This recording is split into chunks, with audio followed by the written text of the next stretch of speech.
4-month post-op been a really good month, really focusing on increasing the strength and functionality in the knee and building the athletic capacity back. Jump straight into the knee comparison with my trusty companions here. Definitely still a bit of a size difference between the legs, but you can really clearly see those three distinct quad hairs with the VMO, the lateral head, and also the rec fem, which is excellent. Also a bit of reduction in the swelling around the kneecap, which is great. It's obviously still pretty persistent because the volume and the intensity that I'm putting into the knee is quite high. Goals for this period, really trying to ramp up the weight where it's safe and building that load tolerance, continue to really push the hypertrophy and the muscle symmetry, which you can see in the update, which is great. We're beginning some dynamic work, so we're starting to build the groundwork for athleticism. This is into light running and skips and movements like lunges and Cossack squats, and we're just continuing to push that mobility and functionality. Big change basically going forward is going from a pretty aggressive split, maximizing volume and how much I can put into the knee with minimal rest, into more of a periodization style program. This is because it's starting to become more training versus rehab. The amount of load that I'm able to put into the muscle, although not comparable to where I was before the injury, is requiring quite long recovery just from the muscle perspective. So starting to build into more of a periodization, changing from rehab to a training program. The first block is going to be another hypertrophy focus, and then we're probably going to look at a straight focus. Things was pretty persistent for 2 months plus. It feels good, but there's definitely not zero pain, and that is just because the intensity in which I'm hitting it. So I expect this will persist for a while. Quick look at the measurements. Body weight's been pretty stable. I'm doing quite a lot of cardio, so my body fat overall has gone down quite a bit. So I can see that weight stabilizing around that 90 kilo range. Obviously, the lower third of my quad is still lacking compared to the upper third because the VMO is the hardest to build back, but definitely pushing towards pre-injury size or the good quad size. So the ROM is looking really good. It's 150 degrees plus in the seated active, and the seated passive. The prone is pretty much near the maximum that you can get. It's just naturally less. So that's progressing really well. The stiffness and swelling in a good position. It's pretty much flatlined, be that like 97, 98% mark. And you can see as I show more of an active example here, the ROM's definitely in a good position, like the bung's up against the wall. That's pretty indicative of 150 degrees plus range of motion, but it doesn't feel very comfortable in this position just yet. So there's still a bit of work to do to get comfort in that deep range. Every session starts with dynamic mobility to open up the hips, so you get them primed for the session ahead. So we've got things like the hamstring kick, we got things like the backwards kick and side-to-side kicks to open up the adductors and the groin. So they're progressing really well, feeling really good. Also hitting prolonged periods on the Stairmaster as a form of cardio at the moment. Really nice kind of loading there, but not as heavy impact as something like running. As part of building up that athletic capacity over time, starting to get the tendon more used to light impact in the A and B skips and also the C skips. These are really useful as well, just to get the running technique back and making sure that the fundamentals are good before I start really increasing the volume for running. So doing a bunch of proprioception and balance work on the knee is a really nice balanced load into the tendon and just challenges it in new directions.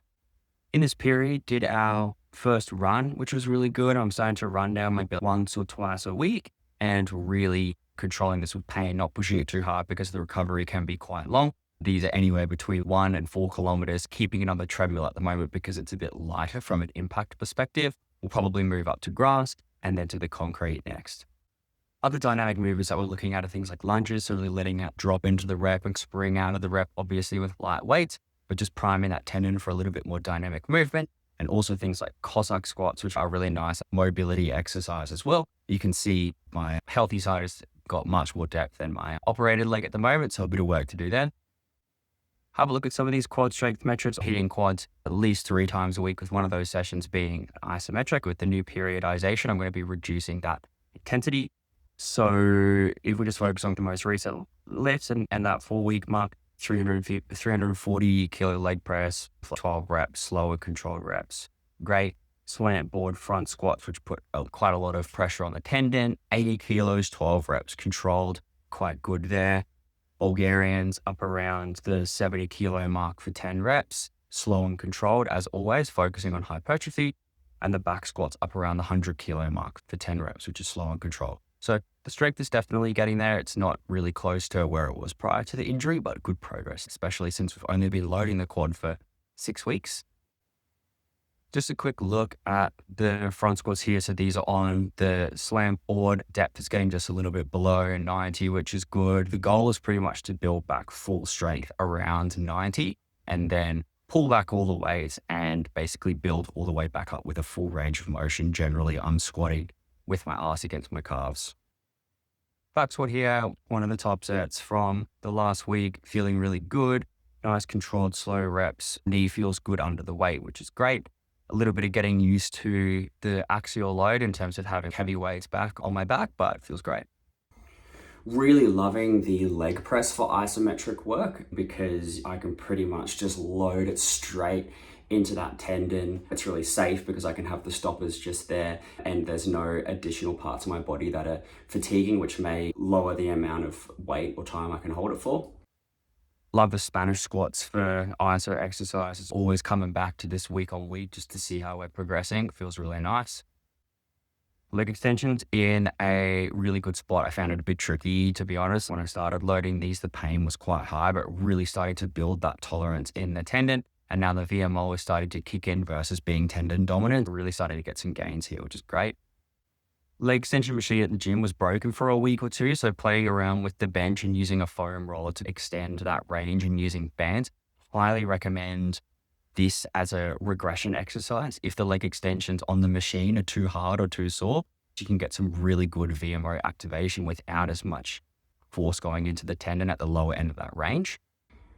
Quick look at the strength of the operated leg from a posterior chain perspective. The single leg RDL is handling about 60 kilos on that single leg for 14 reps, slow and controlled, in a really great position. And as I said in the previous update, I expect the posterior chain to be back to par probably within the next month or so, or maybe 2 months before it's perfect.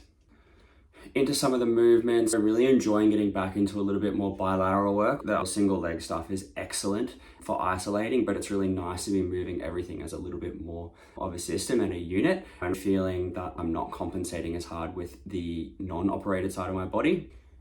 Quick look at some of the RDLs here. Control is really good. The strength is really good. That's all progressing well. Some good gains on the GHR. Like a month ago when I did the update, wasn't really happy with my eccentric control and obviously couldn't load it. So some good progress this month in terms of being able to add that eccentric control. I've got some weight there. I'm really enjoying this exercise at the moment. This is alongside things like leg curls, doing leg curls as an isolation exercise with the hammies as well. Hip flexor work, an absolute staple. Something that I've been working on pretty much since week 2 because it was one of the only muscles that I actually could work. I think my hip flexors on both my legs are probably in some of the best nick that they've been ever, which is a very small silver lining from this injury. I really feel like it's building a really strong foundation as I start to get into these more athletic movements. And I think it's also helped with my ability to build strength faster in the operated leg with better stability and just better integration with my core and my lower body.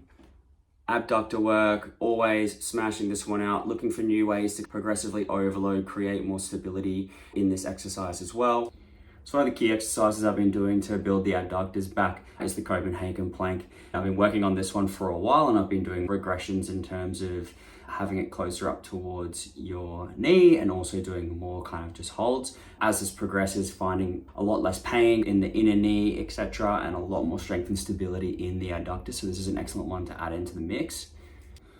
Calves, hitting 2 kind of key exercises. The seated calf raise is probably inferior from a hypertrophy perspective, but it's quite good in terms of targeting the gastrocs, that lower part of your calf, which is really great to prime it for running. So just doing a mix of the seated calf raise and the standing calf raise as usual. Yeah, 4 months has been a really big turning point. I'm really happy with the progress overall, strength and the volume of building consistently, and it's now starting to feel like training instead of rehab, which is great, but it comes with the need to program and recover more effectively. I'm noticing some impatience creeping in as I'm starting to build that athletic capacity. I can feel my body craving more explosive movement. It wants to sprint, it wants to jump. but I know that needs to wait until the tendon capacity is built up. It's a good sign that the body is feeling more confident, but I need to be careful there. I think one of the biggest wins is I'm starting to feel the asymmetry really level out, especially in the bilateral lifts. So my squats and my RDLs feel a lot cleaner. There's a lot less shift and a lot more trust in the operated leg, especially under reasonably heavy load. Currently about halfway through the second peptide cycle, and it's really hard to isolate the exact gains because my overall routine is nicely dialed in alongside the diet, but I can definitely feel the tissue quality improving. There's a lot more flexibility and noticeably less scar tissue around the fat pads in the tendon area. The pain is flaring up here and there, mostly due to the intensity and volume that I'm pushing. Feels like a worthwhile trade-off to getting back to higher quality movement. One of the key issues that I'm managing is some Popliteus pain, which is a muscle across the back of your knee after really intense sessions in terms of quad loading. That responds well to compression, foam rolling, stretching, and extra recovery work. It's definitely something to keep an eye on. The tendon's not perfect yet, but the direction is trending upwards. I'm looking forward to the next month of progress as well. Appreciate you tuning in, and until next time.